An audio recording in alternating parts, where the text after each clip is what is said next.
আসসালামু আলাইকুম। আজকে চলে আসলাম আপনাদের সাথে কিছু কথা শেয়ার করার জন্য। আমাদের বাংলাদেশ থেকে আমরা অনেক দিন যাবতই শুনতেছি যে মালয়েশিয়াতে লোক আনবে কলিংয়ের মাধ্যমে। আমিও মালয়েশিয়া থাকি, আমিও মালয়েশিয়া প্রায় 10 বছর যাবত থাকি মালয়েশিয়া। তো আমরা এরকমই অনেক নিউজে শুনতেছি যে মালয়েশিয়া লোক নিয়ে আসবে। এমনও কথা শুনছি যে বাংলাদেশে মেডিকেল পর্যন্ত করাই লাইছে, মেডিকেল কলিং চালু হয়ে গেছে, মেডিকেল করো।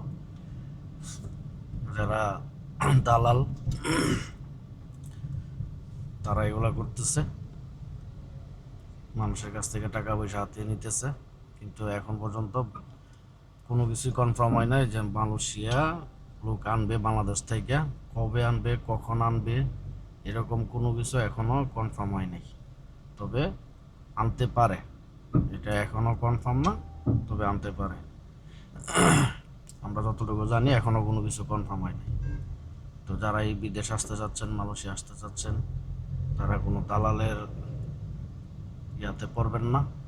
কারণ দালালরা এক এক সময় এক এক কথা বললে টাকা পয়সা নিয়ে মেডিকেল করাইবো, এই করাইবো, সেই করাইবো, তারপর আপনারা বিপদে পড়বেন। এখন পর্যন্ত মালয়েশিয়াতে কোনো কনফার্ম হয় নাই যে কখন লোক আনবে। আজকে তারিখ কত? আজকে হচ্ছে 21 তারিখ, 11 মাসের 21 তারিখ আজকে। এই পর্যন্ত আমরা কোনো নিউজ শুনি নাই যে মালয়েশিয়া নিয়ে আসতেছে। কারণ আমি আমার যে বসের সাথে কাজ করি, তো ওই হিসাবে আমি কিছু টুকটাক জানি সম্পর্কে। তো ভাবলাম আপনাদের সাথে কথাটা শেয়ার করি, এই আর কি।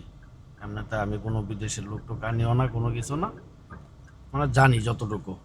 তো জানা কথাগুলোই আপনাদের সাথে শেয়ার করলাম। আপনারা যারা মালয়েশিয়া আসতে চাচ্ছেন তারা কোনো দালালের খপ্পরে পড়বেন না। এখন পর্যন্ত মালয়েশিয়ার কলিং খুলে নাই, কবে খুলবে এখন পর্যন্ত কোনো গ্যারান্টি নেই। তো যদি খুলে অবশ্যই আপনারা সবাই জানতে পারবেন। তো সে পর্যন্ত অপেক্ষা করুন। এখন কোনো দালালের খপ্পরে আপনারা পড়বেন না, দালালের টাকা দিবেন না, পাসপোর্ট দিবেন না। ভালো থাকবেন সবাই, আল্লাহ হাফেজ।